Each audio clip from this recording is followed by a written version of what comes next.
नमस्कार, मैं हूं प्रीति रघुनंदन। आप देख रहे हैं देश का नंबर 1 न्यूज चैनल और नंबर 1 शो कच्चा चिट्ठा। इस स्पेशल एडिशन में आज पुतिन कैंप में पसरे सन्नाटे का पोस्टमार्टम करने वाले हैं हम। यूक्रेन युद्ध में जेलेंस्की ने बाजी पलट दी है। खार्किव, इज्यूम और बाराक्लिया से रूस के सैनिकों को बाहर कर दोबारा अपना कब्जा जमा लिया है। यूक्रेन के ये वो इलाके हैं जिसे पुतिन की सेना हर हाल में अपने हाथ में रखना चाहती थी, लेकिन जेलेंस्की का व्हाइट सीक्रेट प्लान ने सारा खेल बिगाड़ कर रख दिया है। सवाल है कि क्या यूक्रेन के विंटर वॉर में पुतिन की हार होने वाली है? जवाब इस स्पेशल रिपोर्ट में आपको मिलेगा।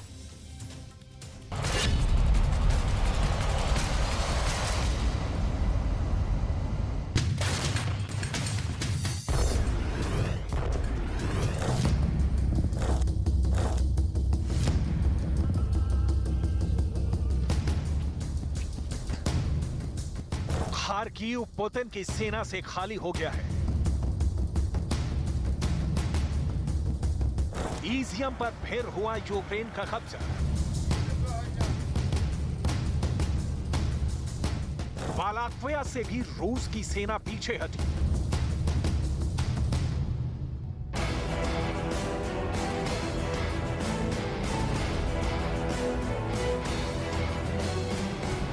यूक्रेन के इन तीनों बड़े इलाकों पर जेलेंस्की की सेना ने अपने झंडे गाड़ दिए हैं। ये वो इलाके हैं जो रूस के सबसे क्रूर हमलों के गवाह रहे हैं, लेकिन अब यूक्रेन की सेना ने यहां से पुतिन की सेना के पांव पूरी तरह उखाड़ दिए हैं।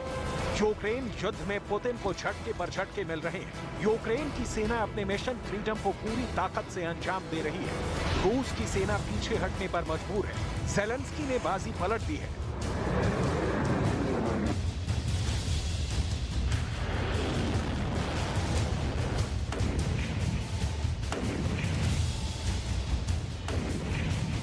Повернувся з Харківщини, з нашої Харківщини, з районів, які були звільнені. На сьогодні майже вся область деокупована. Це був безпрецедентний рух наших воїнів. Українцям знову вдалося зробити те, що багато хто вважав неможливим. Тільки за першу добу активних дій наші війська просунулись вперед на 19 кілометрів. За 5 днів з боями пройшли 110 кілометрів. Загалом деокуповано майже 400 населених пунктів.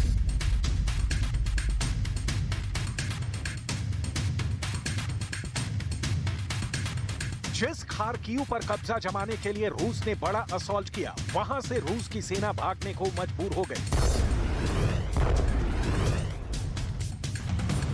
खार्किव के 8500 वर्ग किलोमीटर इलाके पर दोबारा यूक्रेन का कब्जा हो गया है। खार्किव के 400 बस्तियों पर दोबारा यूक्रेन का झंडा लग गया है। करीब 1.5 लाख लोगों को रूस के कब्जे से आजाद करा लिया गया है। यूक्रेन के सैनिकों ने दावा किया है कि रूस की सेना खार्किव में उनके खौफ में चूहों की तरह भाग रही है। Своїх людей був навіть від друг, якого поранили, вони його застрелили, щоб просто вбігти. ये उसी खार्किव की आज की तस्वीरें हैं, जहां जंग के शुरुआती दिनों में पुतिन की सेना टूट पड़ी थी। खार्किव के लिए पुतिन की सेना ने किसी भी तरह की रहम दिखाने से इनकार कर दिया था। खार्किव को जेलेंस्की क्यों हर हाल में वापस लेना चाहते थे और पुतिन की सेना हाथ से नहीं जाने देना चाहती थी, इसका जवाब आपको मैप पर मिल जाएगा। खार्किव यूक्रेन की राजधानी कीव से 480 किलोमीटर दूर है, जबकि ये रूस के बॉर्डर से सिर्फ 42 किलोमीटर दूर है। अब अंदाजा लगा सकते हैं कि खार्किव का डिफेंस जेलेंस्की के लिए कितना बड़ा चैलेंज था और खार्किव पर अटैक रूस के लिए कितना आसान था। खार्किव पर रूस ने एक बार नहीं, बार बार हमला किया। पहले राउंड का युद्ध फरवरी और मार्च में हुआ, दूसरे राउंड का युद्ध जून और जुलाई में हुआ और अब सर्दी शुरू होने से पहले यूक्रेन ने खार्किव पर अपनी पूरी ताकत झोंक दी है और अब खार्किव को खाली करा लिया गया है।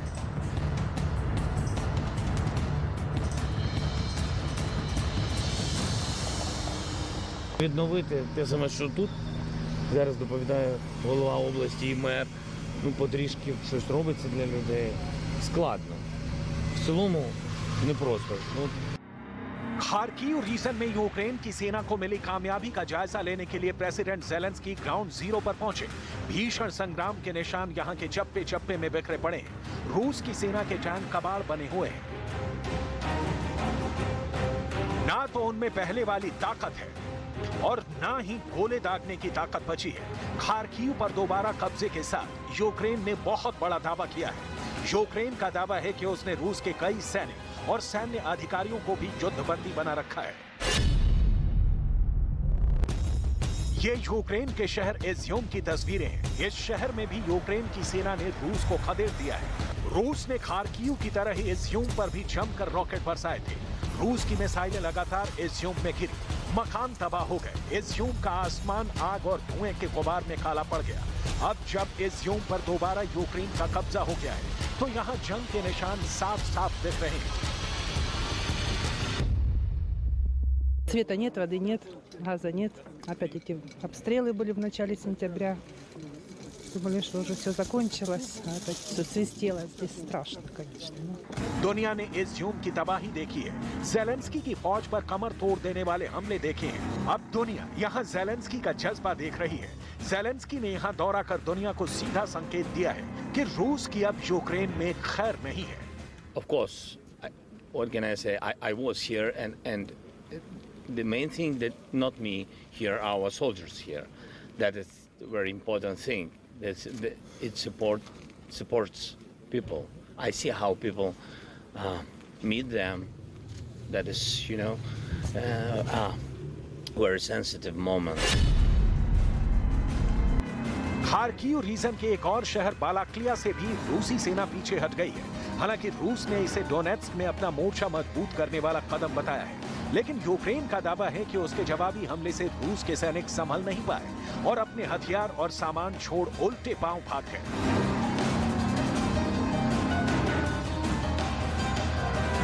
करीब 25,000 की आबादी वाले बालाक्लिया पर मार्च से रूसी सैनिकों का कब्जा था। यूक्रेन के सैनिकों ने पिछले हफ्ते उस पर फिर से कब्जा कर लिया। ज़ेलेंस्की ने बालाक्लिया का दौरा कर अपने सैनिकों को सच्चा वीर बताया। Я бажаю кожному і кожній з вас здоров'я, вашим сім'ям. Ще раз дякую, ви абсолютно героїчні люди. Бережіть себе і народ України, і наші діти, ваші онуки ніколи не забудуть. Ну, ви, будь ласка, нікому з цих зрадників і терористів нічого не пробачте. यूक्रेन के इस काउंटर अटैक की असली वजह युद्ध का विंटर इफेक्ट है। यूक्रेन युद्ध जैसे जैसे सर्दियों की ओर बढ़ेगा, यूक्रेन की मुश्किलें बढ़ाएगा। इसलिए ज़ेलेंस्की चाहते थे कि युद्ध सर्दियों से पहले खत्म हो जाए। ज़ेलेंस्की के चीफ ऑफ स्टाफ एंड्री यर्मक का कहना था कि सर्दियों से पहले रूस के साथ युद्ध जीतना होगा। यूक्रेन युद्ध में काफी दिन पहले से विंटर वॉर का अलार्म बजने लगा था। दुनिया की मीडिया में चर्चा हो रही थी कि आने वाली सर्दियों में यूक्रेन को लेकर पुतिन के इरादे ठीक नहीं हैं और खून जमा देने वाली सर्दी में पुतिन यूक्रेन में ऐसी जंग की शुरुआत करेंगे जिससे युद्ध में हाहाकार मच जाएगा। क्योंकि दावा किया गया कि पुतिन की सेना बड़ी ही खामोशी के साथ यूक्रेन में सर्दी वाले युद्ध का तूफान समेटे हुए थे, जिसे वक्त रहते ज़ेलेंस्की के चीफ ऑफ स्टाफ एंड्री यर्मक ने साफ साफ शब्दों में आगाह कर दिया था। हमारे लिए ये बहुत अहम है कि हम सर्दियों में प्रवेश ना करें। सर्दियों के बाद जब रूसियों के पास पैर जमाने के लिए अधिक समय होगा, तो ये निश्चित रूप से अधिक कठिन होगा। हमारे लिए ये बहुत महत्वपूर्ण है कि हम उन्हें ये संभावना ना दें। रूस में अब सर्दी चंद महीने दूर है। युद्ध जितना लंबा खिंचेगा, यूक्रेन की स्थिति उतनी ही खराब होती चली जाएगी। यही वजह है कि प्रेसिडेंट ज़ेलेंस्की के चीफ ऑफ स्टाफ एंड्री यर्मक बार बार बयान दे रहे थे कि यूक्रेन को सर्दियों की शुरुआत से पहले युद्ध जीतना होगा, नहीं तो सर्दियों के मौसम में पुतिन की सेना रूस के कब्जे वाले इलाकों में अपना पैर जमा लेगी और रूसी सेना को आराम से हमला करने का मौका मिल जाएगा। यही वजह है कि अब यूक्रेन की सेना ने खार्किव से लेकर खेरसोन तक आक्रामकता के साथ रूस की सेना को पीछे खदेड़ रही है।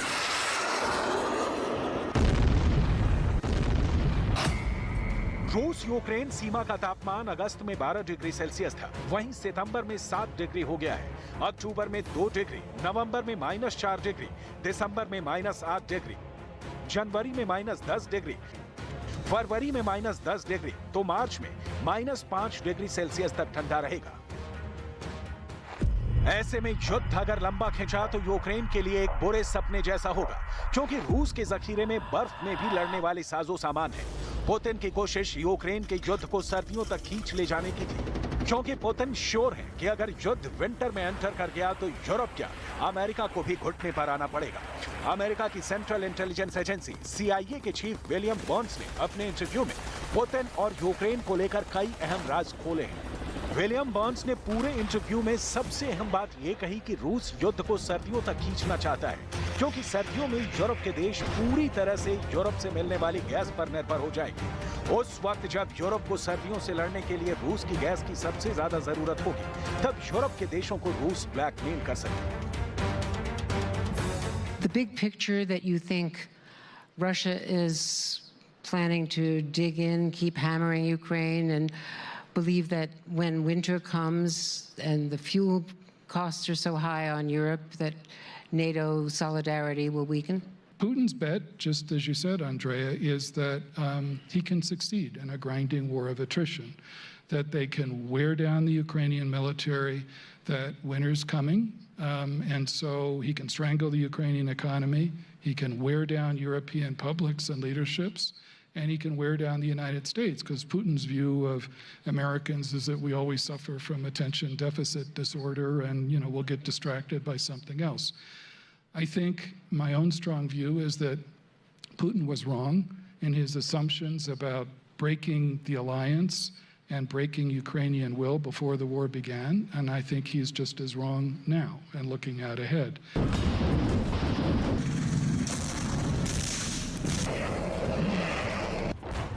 दरअसल सर्दियों में यूक्रेन युद्ध की रणभूमि बर्फ के दरिया में बदल जाएगी और पुतिन की सेना को टैंक से पार जाने में महारत हासिल है। बर्फीले इलाके पर कब्जे के लिए पुतिन के पास स्पेशल जहाज भी है, पुतिन के पास बर्फ में लड़ने के लिए स्पेशल फोर्स भी है और पुतिन के पास उन अड्डों को यूक्रेन, अमेरिका और नेटो से महफूज रखने के लिए दुनिया का सबसे खतरनाक टैंक भी है, जिसे दुनिया T-40 आर्माटा के नाम से जानती है। कुल मिलाकर ज़ेलेंस्की की सेना सर्दियों के शुरू होने से पहले पुतिन की सेना को पस्त करने के प्लान को आगे बढ़ा रही है। वहीं रूस है जो अब और ताकत के साथ यूक्रेन पर अटैक करने की चेतावनी दे रहा है। मतलब साफ है, खून जमा देने वाली सर्दी में भी यूक्रेन बारूद की आग में जलने वाला है।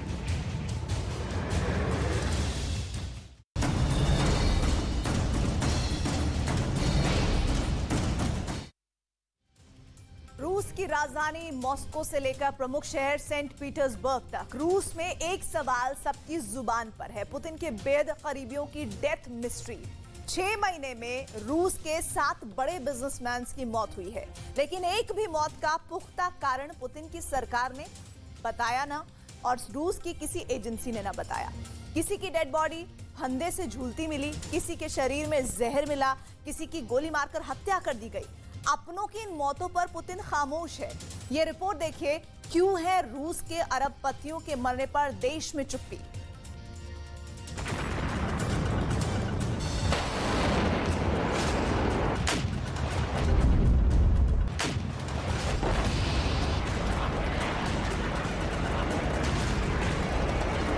पुतिन का फाइनल वॉर।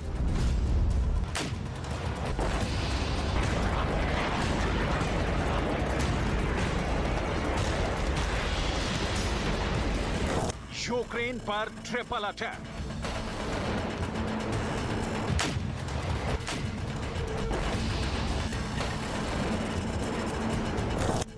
ज़ेलेंस्की के पलटवार को जवाब।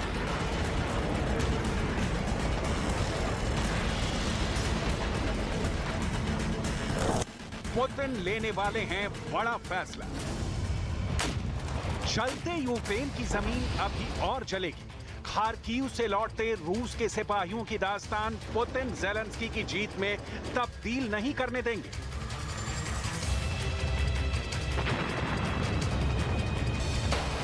पुतिन के लिए यूक्रेन अब सिर्फ वॉर नहीं, प्रतिष्ठा का प्रश्न है। इस युद्ध में रूस के सिर्फ सैनिक, टैंक और मिसाइलें तबाह नहीं हुई हैं। इस युद्ध में पुतिन का बहुत कुछ दांव पर लगा है।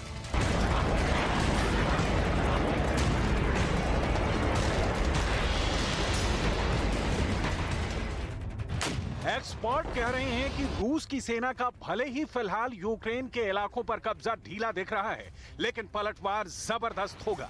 पुतिन ज़ेलेंस्की को जब तक तोड़ेंगे नहीं, तब तक छोड़ेंगे नहीं। युद्ध को 72 घंटे में समेटने का पुतिन का दावा भले ही जग हंसाई का सबब बन गया हो, लेकिन पुतिन उनमें से हैं जो लंबे युद्ध से उकताकर मैदान नहीं छोड़ने वाले। चेचन्या युद्ध इसका उदाहरण है। क्राइमिया पर कब्जा इसकी तस्दीक करता है। यूक्रेन दहल रहा है, लेकिन क्या पुतिन के रूस में ऑल इज वेल है? क्या पुतिन की सेहत पर यूक्रेन जंग का कोई असर नहीं पड़ा? क्या रूस का तेल भंडार, जिनके कमाए रूबल से रूस चलता है, उसकी सेहत पर अमेरिकी यूरोपीय प्रतिबंधों का कोई असर नहीं हुआ? ये सवाल पूरी दुनिया पूछ रही है, क्योंकि गैस और तेल से जुड़ी हस्तियां रूस में बेमौत मारी जा रही हैं। एक दो नहीं, 6 महीने में 7 अरबपतियों की सनसनीखेज मौत हो चुकी है। इनमें वो लोग भी शामिल हैं जो पुतिन के बेहद करीबी माने जाते हैं। ये वो लोग थे जो रूस के गैस और तेल की बड़ी कंपनियों के कर्ता धर्ता थे। ये वो लोग थे जिसे रूस में ओलिगार्क कहा जाता था। ये वो लोग हैं जिन्होंने पुतिन के यूक्रेन पर हमले की कभी ना कभी आलोचना की थी। क्यों बेमौत मारे जा रहे हैं रूस के अरबपति? कौन कर रहा है पुतिन के राजदारों की हत्या? किसकी साजिश के शिकार हो रहे हैं रूस के बिजनेस टाइकून? अमेरिका और यूरोप के हथियारों ने यूक्रेन जंग में पुतिन को परेशान कर दिया है। ज़ेलेंस्की की सेना के बाउंस बैक से रूस में खलबली मची हुई है। लोकप्रियता के शिखर पर विराजमान पुतिन की सत्ता पश्चिमी मीडिया रिपोर्ट्स के मुताबिक हिलती नजर आ रही है। सवाल है, क्यों? पुतिन की सेना इस कदर कमजोर नहीं दिख रही है। रूस को जंग में क्या इतनी हानि हो रही है कि अब उसके सैनिकों के सीने में यूक्रेन को फतह करने का जोश ठंडा पड़ गया है? इन सवालों का माकूल जवाब फिलहाल किसी के पास नहीं है, लेकिन रूस से जो रिपोर्ट्स आ रही हैं, वो चौंकाने वाली है।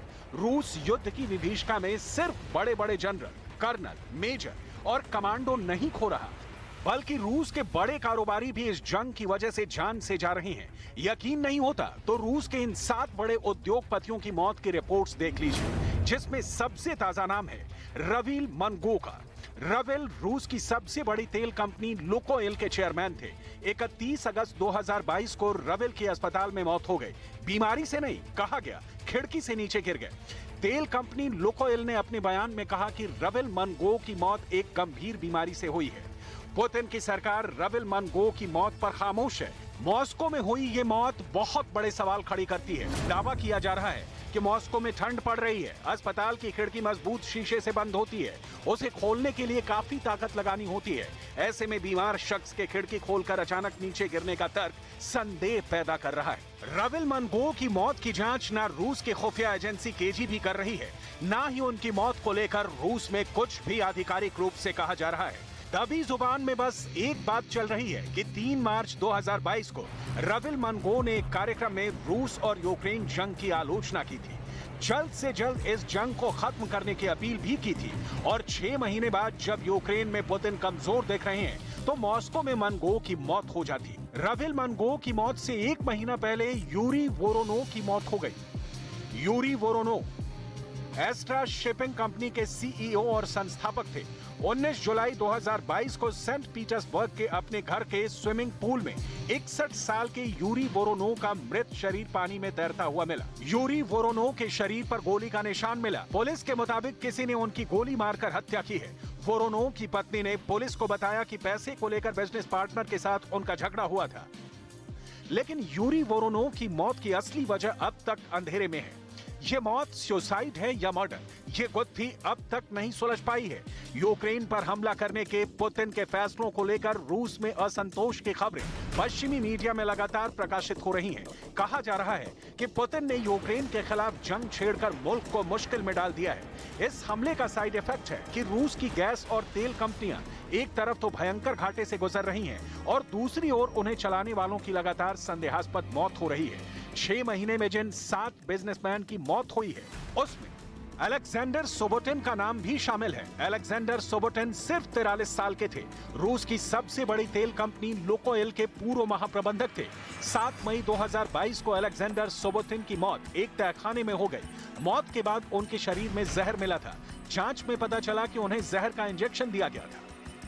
सवाल उठना लाजमी है, क्योंकि ऐसा क्यों हो रहा है कि जब से जंग छिड़ी है, एक के बाद एक रूस के बड़े कारोबारी मौत के मुंह में समाते चले जा रहे हैं और पुतिन हाथ पर हाथ धरे बैठे हैं। क्या रूस के इन अरबपतियों की मौत पुतिन को सता नहीं रही? किसने और क्यों दिया अलेक्जेंडर को मौत का इंजेक्शन और इसके पीछे किसका हाथ था? पुतिन की सरकार खामोश है। रूसी अधिकारियों ने कहा कि मौत से कुछ महीने पहले सुबोटिन दिल की बीमारी से पीड़ित थे। क्या रूस के अधिकारी मौत की गुत्थी को सुलझाने की बजाय घटना को नया मोड़ दे रहे हैं?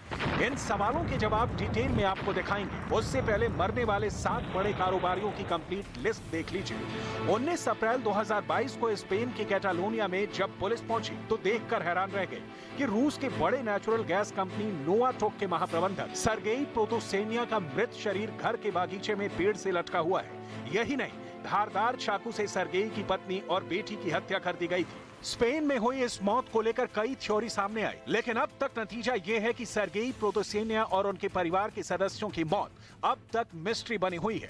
रूस में किस कदर बड़े बिजनेसमैन की बलि चढ़ रही है? सर्गेई प्रोतोसेनिया की मौत से सिर्फ एक दिन पहले व्लादिस्लाव अवायव की मौत हो जाती है। व्लादिस्लाव अवायव गजप्रॉम बैंक के पूर्व वाइस प्रेसिडेंट थे। 18 अप्रैल 2022 को व्लादिस्लाव अवायव, उनकी पत्नी और बेटी की मॉस्को के एक अपार्टमेंट में मौत हो गई। अपार्टमेंट अंदर से बंद था। अधिकारियों ने कहा कि एक पारिवारिक विवाद में अवायव ने खुद को गोली मारने से पहले दोनों की हत्या की।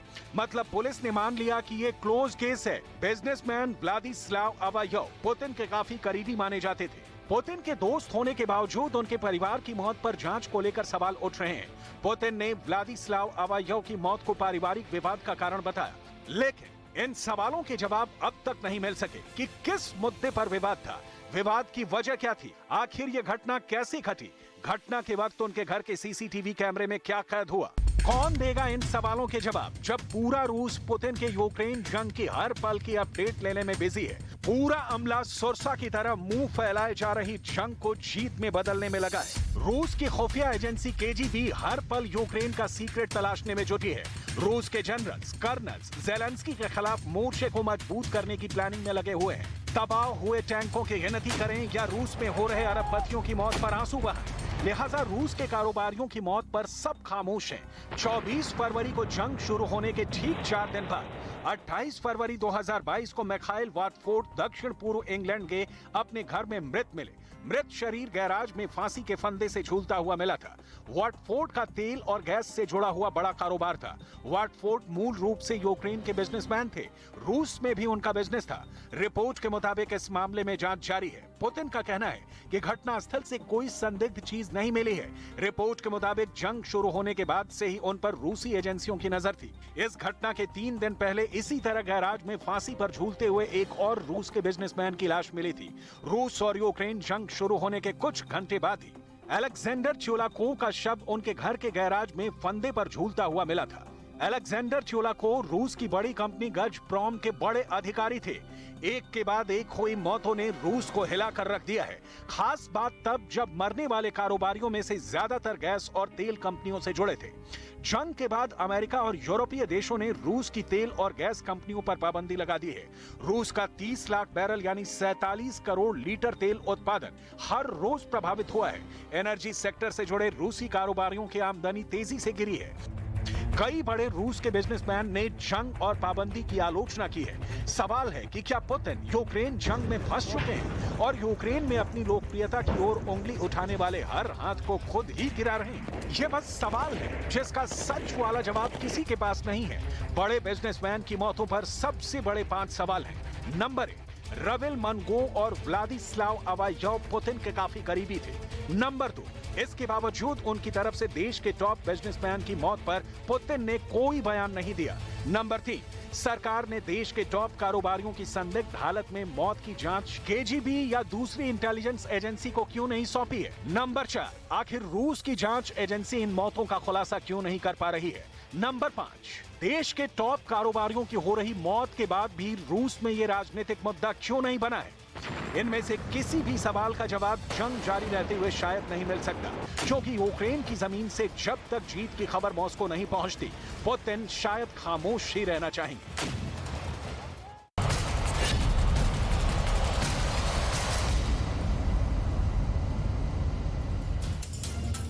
इस वक्त चीन के राष्ट्रपति शी जिनपिंग उज्बेकिस्तान के शहर समरकंद में है। शी जिनपिंग शंघाई सहयोग संगठन की बैठक में शामिल होने पहुंचे और इधर शी जिनपिंग के देश की राजधानी बीजिंग में People's Liberation Army super active mode में है। अमेरिका ने ताइवान को हथियारों का इतना बड़ा पैकेज देने का नया ऐलान किया है कि चीन आग बबूला हो गया है। चीन की चेतावनियां, धमकियों और डराने वाली कार्रवाइयों के बावजूद अमेरिका ताइवान को हथियारों से पाट रहा है। अमेरिका से मिल रही मदद और खुद के हौसले के दम पर ताइवान चीन से लड़ाई के लिए रेडी है। चीन ताइवान टेंशन और अमेरिका से ड्रैगन की सीधी टक्कर वाली ये रिपोर्ट देखिए।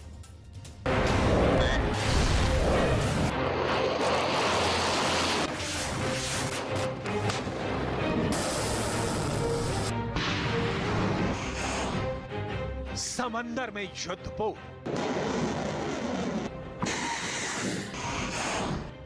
आकाश में फाइटर जेट,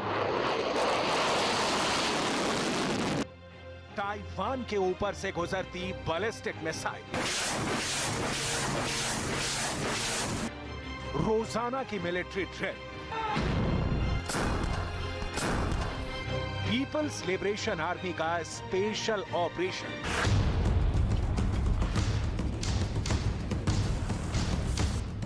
चीन क्या नहीं कर रहा ताइवान को कब्जाने के लिए, अमेरिका को ताइवान की मदद से रोकने के लिए। लेकिन ड्रैगन की सारी चेतावनी, सारी धमकी, सारे डर दिखाने वाले हथियार कुंद पड़ गए। ताइवान की आजादी बिल्कुल महफूज है क्योंकि अमेरिका का सहयोग ताइवान के लिए संजीवनी है। कैसे, इसकी पूरी डिटेल आपको दिखाते हैं। अमेरिका की सीनेट ने लगाई मुहर, ताइवान को मिलेंगे $6.5 अरब के हथियार। चीन ने डील पर जताया विरोध। अमेरिका ने कहा रोक सको तो रोक लो। बाइडेन प्रशासन ठान चुका है कि ताइवान को चीन के हमले से बचाना है और इसकी कीमत चाहे जो हो अमेरिका चुकाने के लिए तैयार है, चाहे वो कूटनीतिक स्तर पर हो या हथियार सप्लाई के जरिए ताइवान को सुरक्षित करना हो। लिहाजा अमेरिका ने ऐलान किया है कि वो $6.5 अरब के हथियार ताइवान को मुहैया कराएगा। इन पैसों को ताइवान को कैसे दिया जाएगा, इसकी बाजाबता प्लानिंग की गई है। इसकी पूरी डिटेल आपको आगे दिखाएंगे। उससे पहले ताइवान को हथियार देने से बौखलाए चीन ने जो तीखी प्रतिक्रिया दी है वो देख लीजिए। ताइवान को हथियार देने का अमेरिका के सेनेट ने जो बिल पास किया है वो ताइवान पर अमेरिका की प्रतिबद्धता का सीधा उल्लंघन है। अमेरिका की ये रुख वन चाइना पॉलिसी का उल्लंघन है। इस बिल से चीन अमेरिका के रिश्तों को लेकर गलत संदेश जाएगा।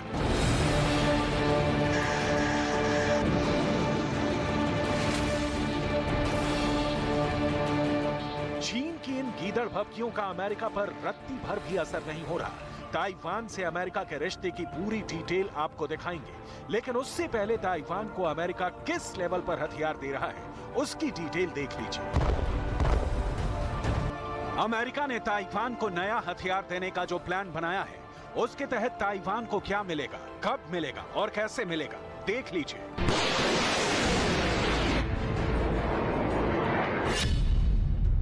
ताइवान पॉलिसी एक्ट के तहत अमेरिका ताइवान को $6.5 अरब की मिलिट्री एड मुहैया कराएगा। ये हथियार ताइवान को 2027 तक मिलने हैं, यानी 5 सालों तक सप्लाई जारी रहेगी। अमेरिका $6.5 अरब में से $4.5 अरब के हथियार सीधे सप्लाई करेगा और बाकी $2 अरब को ताइवान को लोन के तौर पर देगा, ताकि ताइवान चीन की किसी भी हमले का जवाब देने के लिए कभी भी इन पैसों से हथियार खरीद सके। अमेरिका क्लियर कर रहा है कि ताइवान पर वो चीन की मानने वाला नहीं है। ताइवान को जब जितना हथियार देना होगा अमेरिका देगा, चाहे ड्रैगन जितना फुफकार दे। अमेरिका ने ताइवान को हथियार देने के लिए ताइवान पॉलिसी एक्ट में बदलाव करते हुए ताइवान को नॉन नेटो सदस्य के तौर पर मान्यता दी है। ऐसा करने से अमेरिका और ताइवान के बीच हथियार ट्रांसफर में आने वाली दिक्कतें खत्म हो जाएंगी। यूक्रेन भी इसीलिए पुतिन की विशाल सेना के सामने टिका हुआ है, क्योंकि कीव पहुंचने वाले अमेरिकी और यूरोपीय हथियारों ने रूस की सेना की बंदूक की नली को जाम कर दिया है। अब तो आलम यह है कि जिस पुतिन के रास्ते चलकर चीन के राष्ट्रपति शी जिनपिंग ताइवान पर हमला करना चाहते थे, उस पुतिन की सेना ही यूक्रेन में कमजोर दिख रही है। ज़ेलेंस्की को मिल रहे हथियारों की खेप ने रूस के विजय रथ को रोक दिया है। अमेरिका ताइवान को हथियारों से पाट देना चाहता है। बाइडेन प्रशासन की समझ क्लियर दिखती है कि हथियारों के दम पर ताइवान ड्रैगन को पूरी तरह रोक भले नहीं सकता हो, अमेरिका की मदद से उसे सबक जरूर सिखा सकता है। यही वजह है कि 2 हफ्ते पहले भी अमेरिका ने ताइवान को हथियारों की बड़ी खेप देने का ऐलान किया है।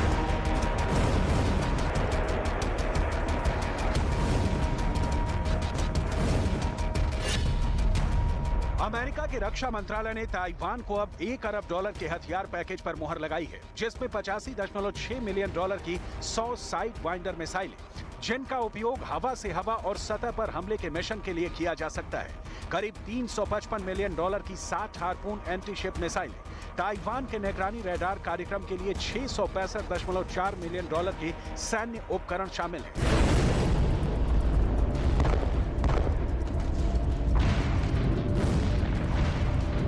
ताइवान को अमेरिकी हथियारों की सप्लाई इतना बड़ा कारण है कि 2 ताकतवर देश कभी भी किसी भी वक्त एक दूसरे पर हमला कर दें। हालांकि ये बहुत जल्दबाजी में उठाया गया कदम होगा, जिससे चीन भी बच रहा है और अमेरिका भी। लेकिन जिस तरह से अमेरिका ताइवान को हथियारों का जखीरा दे रहा है, उससे ड्रैगन बहुत दिनों तक शांत नहीं रह सकता। हालांकि अमेरिका दुनिया का नंबर 1 हथियार सप्लायर देश है और ताइवान को पहले भी वो हथियार देता रहा है। 2010 से लेकर अब तक ताइवान को अमेरिका ने $35 अरब के हथियार बेचे हैं। उनमें अब 3 सितंबर को ऐलान वाला $1 अरब और अब $6.5 अरब को जोड़ दिया जाए तो 2027 तक यानी 17 सालों में अमेरिका ताइवान को $42.5 अरब के हथियार दे चुका होगा।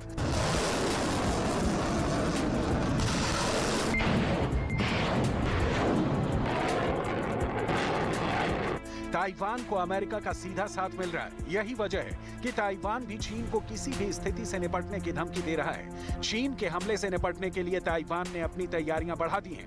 ताइवान के राष्ट्रपति ने आर्मर्ड व्हीकल का अत्याधुनिक मॉडल सेना को सौंपा है। ये आर्मर्ड व्हीकल चीन के खतरे से निपटने में बेहद कारगर साबित होगा।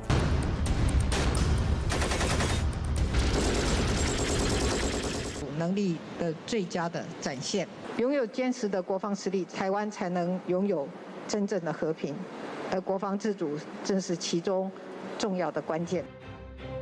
चीन ने हमले की बात की तो ताइवान ने भी उसे दम दिखाया। ये नया वाला वीडियो ही नहीं, कई बार अपनी मिलिट्री ड्रिल के वीडियो जारी करके ताइवान ने भी ये बता दिया कि वो दबने वाला नहीं है। अमेरिका और चीन के बीच ताइवान को लेकर कूटनीतिक समाधान की नाकामी के बाद ये तय माना जा रहा था कि ये तनाव युद्ध में तब्दील हो सकता है। शुरुआत में बाइडेन प्रशासन ने ताइवान पर चुप्पी साध रखी थी, इससे चीन के हौसले बढ़े हुए थे। अब बाइडेन प्रशासन ने चीन को ये बता दिया कि वो ताइवान पर अपने स्टैंड पर कायम है। एक के बाद एक अमेरिकी नेताओं का ताइवान दौरा, अपने 7वें बेड़े को इस क्षेत्र में भेजना, लगातार हथियारों की सप्लाई करना, 2 एयरक्राफ्ट को ताइवान स्ट्रेट में उतारना।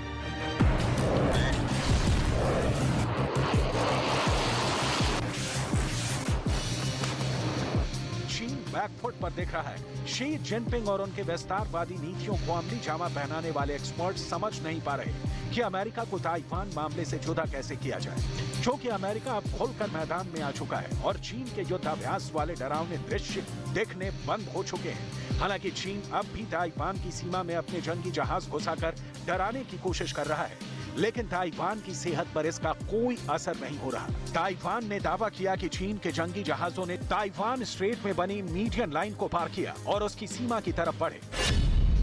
मीडियन लाइन अमेरिका की ओर से बनाई गई वो लाइन है जो ताइवान स्ट्रेट में चीन और ताइवान को अलग करती है। ताइवान की नौसेना के मुताबिक चीन के 11 फाइटर प्लेन और 4 युद्धपोत उसके बेहद करीब आ गए थे। इनमें चीन के सबसे आधुनिक 2 J-10 लड़ाकू विमान भी शामिल थे।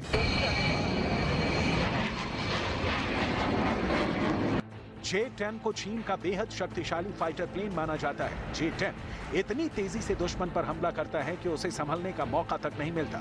इसी ताकत की वजह से ही इसे फायरबर्ड यानी आग उगलने वाली चिड़िया के नाम से भी जाना जाता है।